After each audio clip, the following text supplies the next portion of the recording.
emergencia. Quedar, va a tener peso la actividad final, el proyecto que ya por ahí ya le califica la profesora Patricia. Entonces, sí, profesora Lisbeth, ya estamos ya en las vísperas. Recuerden que son mejores las vísperas que las fiestas, ¿no? Entonces, deduzco que hemos caminado y ojalá ese es como ese sentir romántico. Recuerden que les platico un poco del romanticismo en Inglaterra, en Alemania del siglo XVII, con los poetas Goethe en Alemania y el propio Hölderlin, ¿no? Entonces, ese es el romanticismo, la educación tiene el romanticismo. Entonces, ojalá y espero que se lleven algo de estas sesiones, ¿no? Ojalá que no se lleven, no, me acuerdo el profesor que hacía críticas políticas, no, sino algunos aspectos generales, que por ahí lo he visto, inclusive por ahí, bienvenida profesora Edith, vi por ahí la profesora Edith en sus trabajos que hacía citados, por ejemplo, de profe rebelde, del profesor Cristian, hacías algunos citados, por ahí también el profesor Juan vi también que sí están tomando las lecturas del pasado hacia el presente. Entonces, yo creo que vamos en ese camino. Bien, profesores ilustres, sean bienvenidos a esta tertulia de Shabbat. Eh, ¿Cómo han estado, profesor Juan? ¿Cómo estás por allá? Ya cerrando tu periodo, ¿qué dicen tus discípulos? Buenas tardes, bien, bien, Buenas aquí tardes. estamos. Sí, buenas tardes. Aquí estamos con respecto a lo de, ya en aspecto presencial, como lo había mencionado antes. Sí, Entonces, pues iba a cambiar un poquito la propuesta, porque la pensaba hacer virtual, pero va a ser presencial. Entonces, con fichas, ver todo su proceso y demás, porque en el aspecto virtual, ya no estamos. Entonces, sería un poco difícil porque ya mencionaron que ya Classroom completamente ya se tenía que cerrar. Entonces, que no se permite este aspecto virtual ahorita, que ya tiene que ser presencial. Entonces, pues ya, no podemos. Entonces, va a haber ese cambio, va a haber ese cambio. tiene razón, profesor Juan.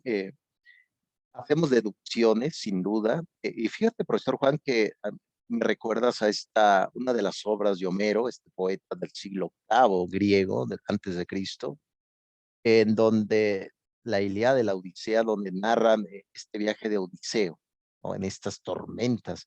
Yo creo que la educación está en un mar tormentoso, ¿no? Porque hemos visto ya la nueva variable que viene por ahí y el miedo, ¿no? Estamos en tormentas, ¿no, profesor Juan? Con la propia educación, hacia dónde vamos, qué cuidados debemos de seguir, porque bajamos la guardia, ¿no, profesor Juan? Ya queremos comer en público, queremos salir.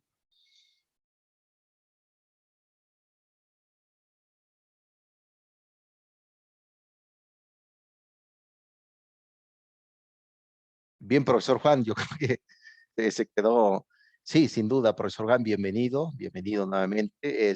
Profesora Lisbeth, vamos en orden. ¿Cómo están por allá en la periferia? Tus pequeños, ¿cuándo cierras ya? También ya estás, ¿no? Por el veintitantos, ¿o cuánto va a ser? El 17, salimos de vacaciones, pero pues ahorita todavía seguimos en virtual porque no hay indicaciones de las autoridades Sí, para el regreso. Lo que pasa que en el municipio donde trabajo, pues es un municipio de mucho contagio, entonces nos decían que aún no se puede regresar, pero no tenemos fecha, entonces seguimos trabajando en la misma modalidad a distancia y pues ya pues cerrando, ¿no? Este periodo, pero pues finalmente vamos a continuar con las actividades de trabajo con los niños de primero.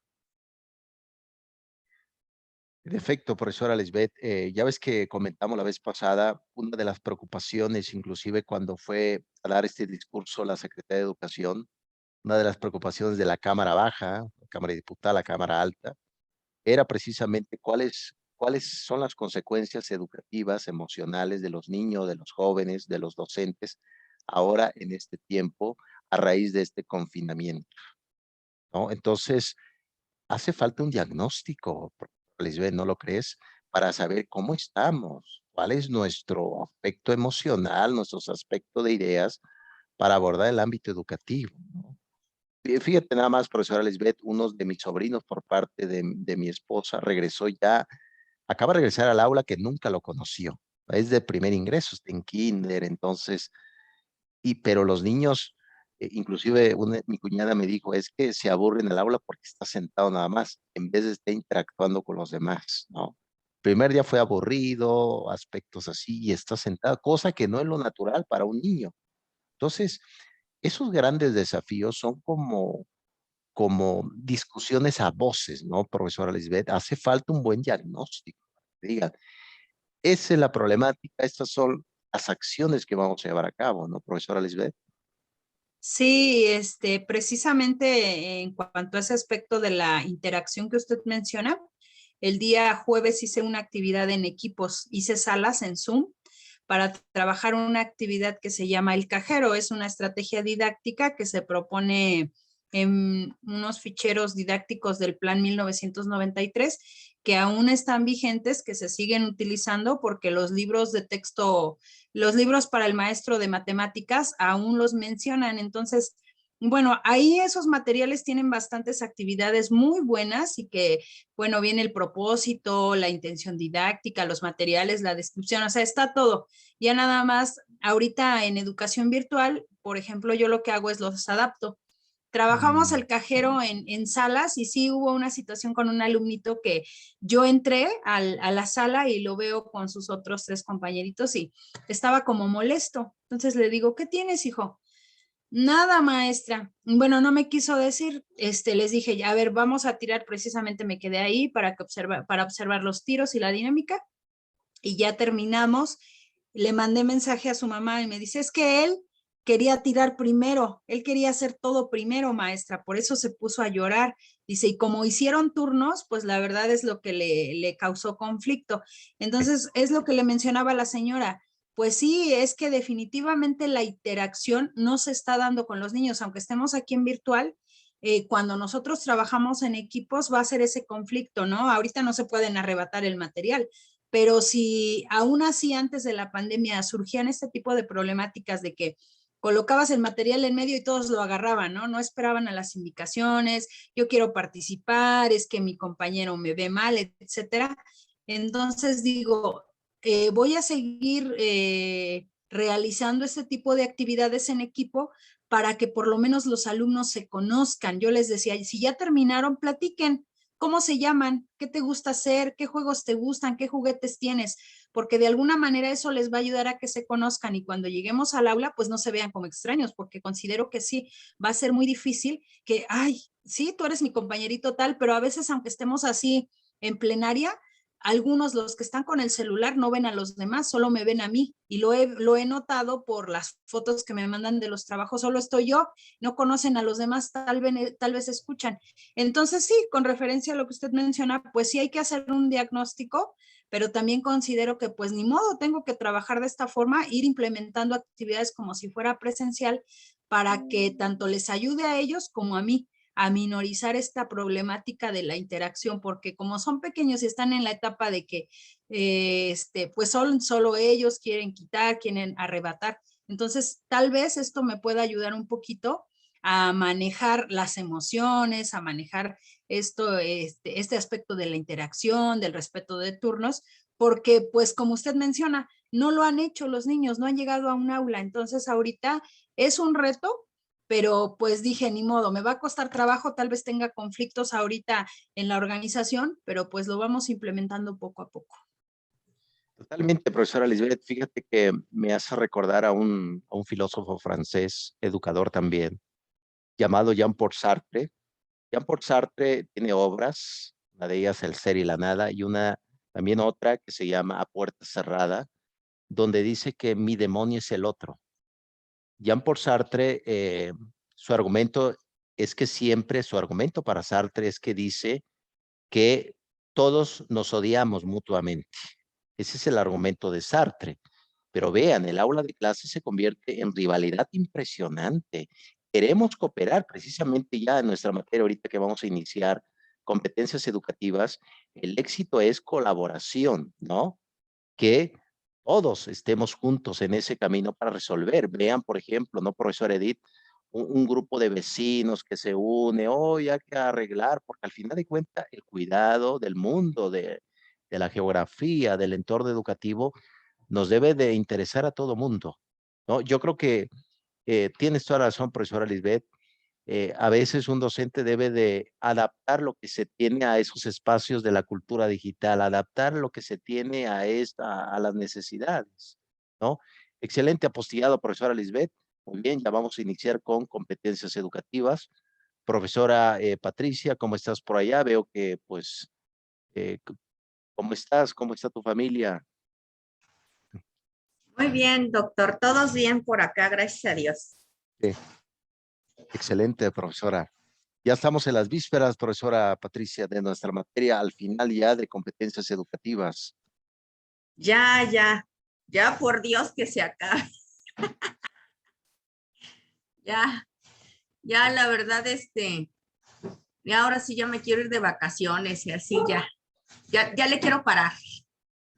Totalmente, profesora Patti, recordando, haciendo un poco de reminiscencia platónica, te acordarás de dónde venía la etimología de competir, ¿no? De competencias, viene de estos corredores griegos. Pues precisamente cuando se hace una carrera, hay un desgaste. Ese desgaste es la propia educación, por eso un docente necesita retirada, un alumno necesita descanso, porque llega un momento que toda esa oportunidad, ese tipo de estrategia también se desgasta, ¿no, profesora Patricia? Así es, doctor. Ya ahorita ya estoy así como ya bien agotada, ya quiero hacer otras cosas. Ya no quiero ni estudiar, ni trabajar, ni nada, unos días. Bendito ocio, ¿no? Bendito ocio. Quiero leer unos libros que me compré el fin de semana. No sé si has escuchado de la periodista Anabel Hernández. Sí, Bueno, las señoras del narco, ¿no? Por ahí. sí, ella tiene tiene otros libros también como Los Señores del Narco y El Traidor. Sí. Y bueno, ahorita acaba de sacar y entonces, bueno, también lo adquirí en esta semana y bueno, me ha tenido bien entretenida. Y también me compré otro de La Malinche, que también me gusta mucho todo lo que es referente a Hernán Cortés. Y bueno, entonces quiero hacer eso, quiero tener tiempo para leer y tomarme un café ahí leyendo, pero ay, no, ya no estar que sí. La escuela, la plataforma, el trabajo, el paciente, ay, ya, de verdad, ahorita ya un curso lo cierro el día de hoy precisamente, y bueno, ya de ahí hasta enero. Sí, en efecto, profesora Patricia, vemos que la vida adulta no es tan divertida, ¿no? Era más divertida la niñez, ¿no? No había tantos problemas, corrías, videojuegos. La vida adulta no es tan divertida, ¿no? Pero bueno, son compromisos de ciudadano, de la persona, que es parte de la adquisición de conocimiento. Fíjate, Así profesora es, Patricia, que una vez comentó Sabater, él decía que toda educación es violenta de sí, en el sentido de que cuando uno sale de su propia ignorancia, porque todos tenemos ignorancia, lastima mucho porque el conocer también causa cierto sufrimiento, porque entre más conoces, más como que te angustia tantas preguntas que te haces, como que la ignorancia es ese velo de oscuridad, ¿no? Entonces yo creo que vamos en ese camino tratando de evitar nuestra ignorancia y poder dar luz un poco a este conocimiento. Muy bien, profesora Patricia, en un momento ya entramos en materia, bienvenida. Profesor gracias. Edith, sí, gracias a ti, profesor Edith, ¿cómo están por allá las periferias? Veo por ahí que vas caminando ya con audacia. Buenas tardes, profesor. Buenas tardes a todos. Muy Me da un buenas gusto tardes. saludarles. Pues aquí, como dicen, ya casi cerrando el ciclo. Aquí mi proyecto educativo, a diferencia del profesor Juan, que dice que va a cambiar un poquito porque ya están presenciales. Hidalgo, la zona de Sote, ya regresó a presenciales, pero nos van a seguir dando la oportunidad de dar el tema en línea. Aunque lo veo difícil porque esta fue la primera semana, ellos regresaron ya y salen de la escuela a las 12:30. Entonces la maestra me dijo, ¿qué le parece si lo da a la 1 de la tarde los viernes? Y dije, sí, no hay problema, pero ya la audiencia bajó, nada más me ingresaron muy poquito. Sí lo veo algo complicado. El proyecto afortunadamente lo he estado llevando, es una materia que, bueno, las dinámicas de grupos las he llevado todas las clases, pero sí lo veo algo difícil para que se pueda continuar ahora ellos, así como que presencial y en línea. Como que un sistema híbrido es algo difícil. A veces cuando es en línea, bueno, yo he hecho como que un diagnóstico y como que es en línea y es totalmente en línea o es presencial y los maestros trabajan sobre una misma línea. Pero los híbridos es un reto para los maestros porque tienen que hacer trabajo para los presenciales y trabajo para los virtuales. Yo lo veo en el caso también de mi niño que están híbridos y es súper complicado porque los maestros no llevan una congruencia entre lo que les mandan a unos porque están revisando y en ese momento se les ocurrió integrar una rúbrica, una actividad y ya no lo hicieron los virtuales. Entonces sí está algo complicado el sistema híbrido. Bueno, es lo que yo estoy viendo. Totalmente, profesora Edith. Sobre todo aumenta más la contradicción de un docente. Al menos si estás de manera presencial, todo lo que tú dices, las instrucciones, los lineamientos pedagógicos es para una sola población, pero cuando se divide, la contradicción aumenta, porque va a decir, es que el profesor nos dejó otro tipo de tarea y aquí dice otra tarea. Sin duda, profesora Edith, la paga, pues sigue siendo igual, ¿no, profesora? También. Más trabajo y la paga, pues así, lo sabemos, ¿no, profesora Edith? No, sí, claro, y luego más los que regalamos el trabajo. Yo he sido voluntaria por 4 años y también todavía no cierro el ciclo, voy a dar un tema ahí para mujeres en el Instituto Hidalguense de Competitividad. Todavía cierro hasta diciembre. Y pues no, ni un peso, pero nos gusta impartir lo poco o mucho que sabemos, poco, más que nada, lo poco que sabemos. Sí, tienes toda la razón, profesora Edith. Claro, yo creo que esa humildad debe de estar presentes en todo momento. Sabemos poco, pero al menos sabemos algo, ¿no? Tipo socrático. No, tienes toda la razón. Si uno le echa un vistazo, tienes toda la razón, profesora Edith. Por ejemplo, los DIF, ¿no? Estos programas del gobierno, hace falta muchos profesionistas, pero todo es voluntario. No hay paga, no hay nada, ¿no? Yo creo que desde que nacimos somos servidores, somos un servicio, ¿no? Pero sí, sin duda, profesor Edith, la experiencia va a ser más que sustancial de tu parte y sobre todo tu formación. Yo creo que verlo de ese punto de vista. Desde el lenguaje teológico, se puede decir apostolado, se le dice en el lenguaje teológico, profesor Edith. Un apostolado, bueno, no sé de qué religión serás, pero se le llama apostolado, ¿no? Desde el lenguaje teológico. Muy bien, Sí, aquí excelente. también. Excelente, profesor Edith. ¿Quieres comentar algo más? No, que estamos en el camino, ahí vamos. Sí, sin duda, esa vereda, ¿no? Eh, una vez comentó Cicerón, un retórico romano, que esas veredas al menos te llevan a alguna verdad, ¿no? Lo que queremos es descubrir qué es la verdad realmente. Sin duda, profesor Edith. Bien, profesores, ¿qué les parece si entremos en materia? Voy a compartir nuestras configuraciones, nuestras tendencias. Ya la siguiente va a ser nada más una pequeña tertulia.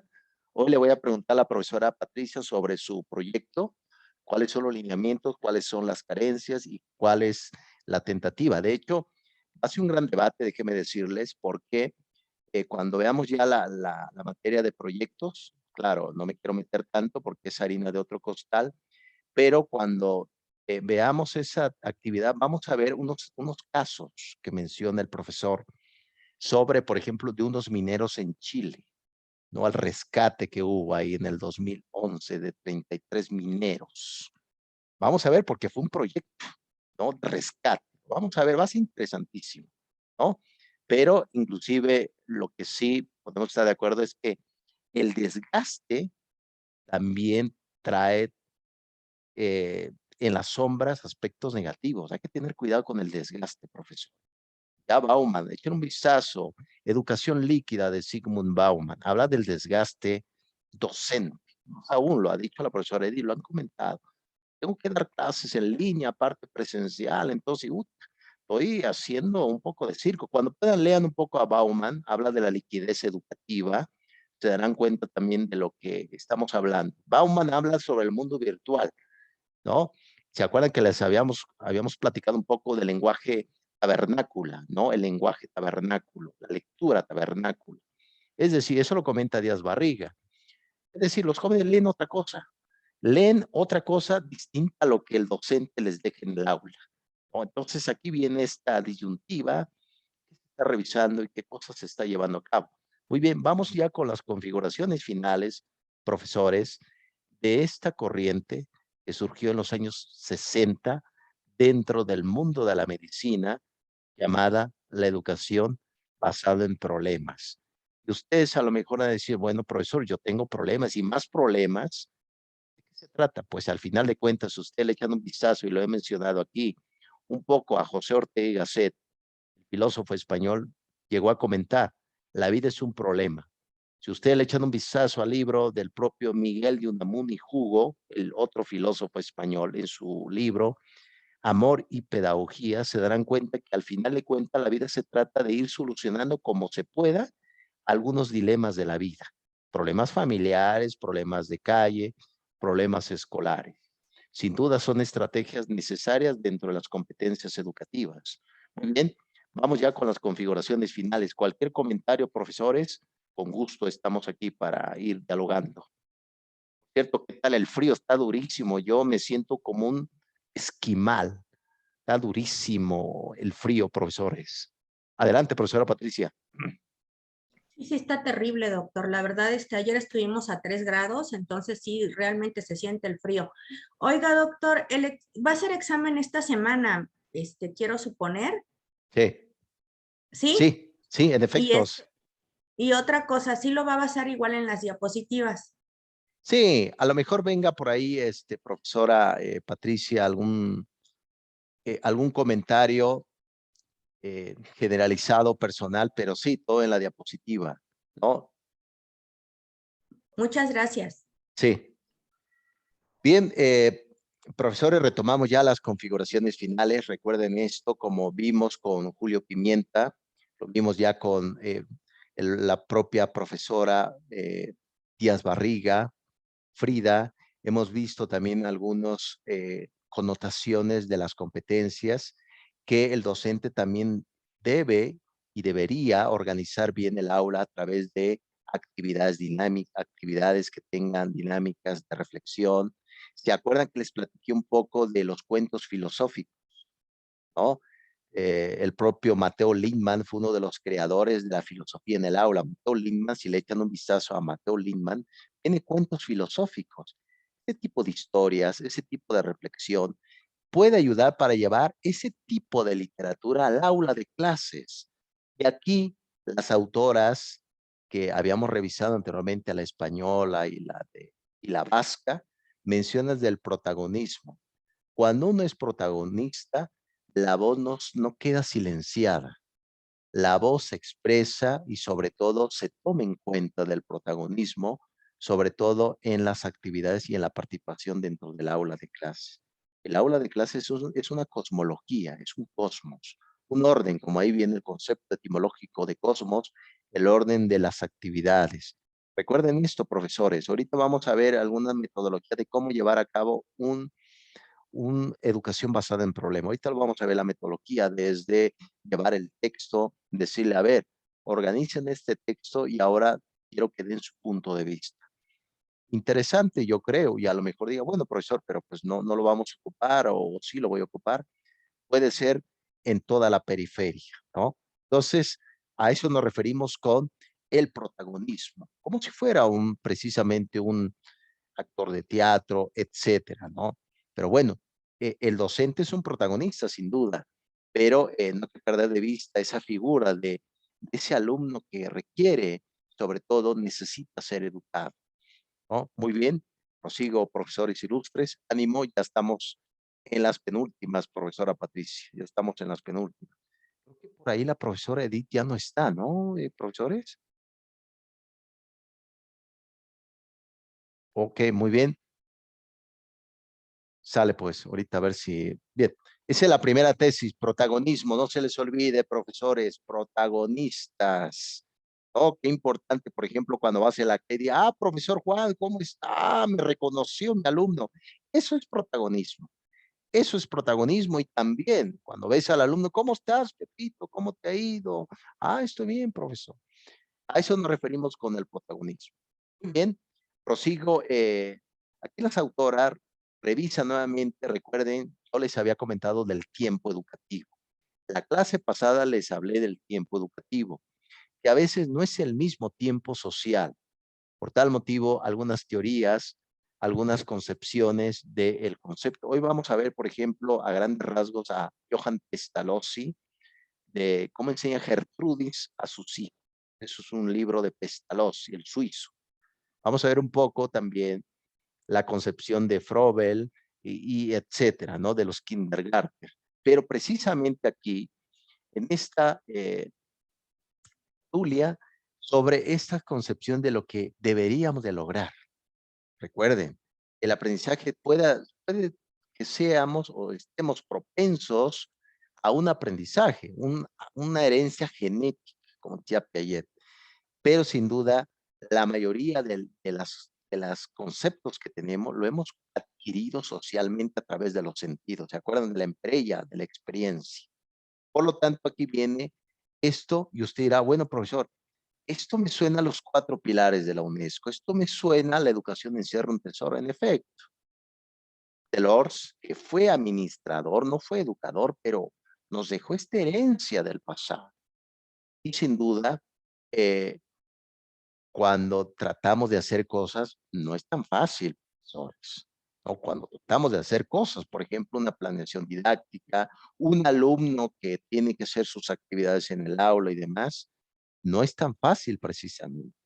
Por lo tanto, este tipo de pasos, de concepciones, es importante que no lo pierdan de vista, profesor, ¿no? Sin duda, recuerden que una de las características de las competencias educativas es que nosotros mismos, ya lo hemos visto ya, en ese tipo de inteligencias, que son más de 7 inteligencias, ya lo hemos visto con Howard, ¿no? Esta concepción de que al final de cuentas, la seguridad en uno mismo, el juicio de uno mismo ayuda para ser. Recuerden que la palabra ser se dice en alemán das sei, el ser ahí. Das sei es una palabra de un filósofo llamado Martin Heidegger. Das sei, el ser ahí. ¿Qué es el ser ahí? La profesora Patricia, el profesor Juan, la profesora Lisbeth, la profesora Edith, creo que no he entrado, pero ese es el ser ahí, profesor. ¿Sale? A eso se refiere las autoras. Muy bien, ya para ir terminando, ¿vamos bien hasta acá, profesores? Sí, sí, espero que me esté dando a entender. Muy bien, excelente. Sale pues, aquí pongo una pequeña tertulia griega. Usted dirá, oye, pues otra vez con los griegos, ya no quiero ni a Platón, ni a Sócrates, ni a Antístenes. Sí, en efecto. Bien, les he platicado un poco, profesores, que, por ejemplo, hace rato la profesora Patti hablaba de libros, hablaba de algunas literaturas que adquirió para la lectura, ¿no? Que sin duda leer los textos, la inteligencia no es algo neoliberal, ¿no? Es un esfuerzo personal por descubrir quiénes somos, hacia dónde queremos ir. Y los libros precisamente guardan ese secreto intelectual. Platón tiene 36 obras, muere durmiendo. Platón fue una fiesta de un amigo, una boda, estuvo tomando vino, emborrachándose, como siempre hacían los griegos. Llega a su casa y muere durmiendo. Yo creo que muchos quisiéramos ese tipo de muerte, ¿no? En el futuro. Mucho lo quisieran. ¿Qué demonios les hablo de Platón? Porque Platón, si usted le echan un vistazo a la Apología Socrática, los 10 libros de la República, Fedón o el Tratado del Alma, Critias, etcétera, se darán cuenta que la mayoría de los libros de Platón no tiene conclusión. ¿Cómo, profesor? No me diga esto. ¿Cómo que no tiene conclusión? No. Lo hizo, ¿por qué? Para que sus alumnos dieran una conclusión a su obra. Oh, no puede ser, profesor. ¿Qué me habla? ¿Por qué me está hablando así? Pues precisamente un docente en el aula, dentro de las herramientas competitivas, no, y de vez en cuando debe de hacer esto, no dar conclusión, que el alumno asuma su propia conclusión educativa, vea, impresionante. Entonces, si usted lee la Apología Socrática, se darán cuenta que a Sócrates lo condenan a muerte, muere por la cicuta, pero no hay una conclusión y uno entra en coraje. ¿Por qué?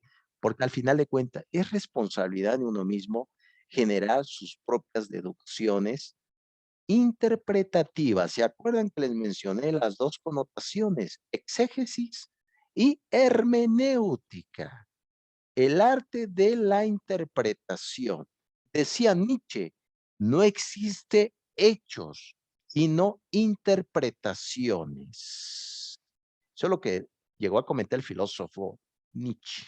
Bueno, no vayan a leer a Nietzsche en esta época de pandemia porque va a generar mucho sufrimiento. Entonces, vean las obras. Hay obras que no tienen conclusión. Eso es interesante, por supuesto. Muy bien, profesores, a eso nos referimos ya para, nos faltan 7 minutos. Bien, prosigo aquí. Aquí está. ¿Alguna pregunta, profesores? Ok, veo por ahí la profesora Edith ya está con nosotros. Bienvenida nuevamente, profesora Edith. Bien, profesores, suena como si fuera un alquimista, ¿no? Clavel. Y fíjense que me recuerda como el lápiz filosofal, ¿no? La piedra filosofal. ¿Se acuerdan que los alquimistas ya en la época del Renacimiento, antes en la propia Edad Media, se creía, inclusive dentro de los conventos, que existía un tipo de materia prima que daba la eternidad y la sabiduría a cada uno de los sujetos que lo tuviera. Entonces, por eso viene la palabra lápiz filosofarum. La palabra lápiz significa piedra, filosofarum, pues es el pensamiento, ¿no? La reflexión, lápiz, la piedra filosofal, ¿no? Entonces, aquí viene un psicólogo del siglo XX que habló por vez primera del concepto de la metacognición. Entonces, uno dirá, bueno, pues, ya lo sé, ¿a qué se refiere?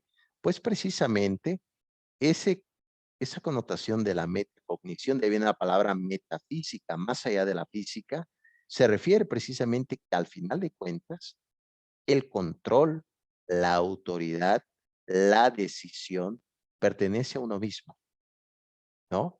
Uno puede decir, bueno, pero esta persona no quiere aprender, este alumno no quiere aprender. Si no quiere aprender, nadie puede obligar a alguien a aprender. Yo les había comentado en el tema de las competencias, la educación no es para todos. No todos pueden ir a la universidad. ¿Qué pasa con esos oficios?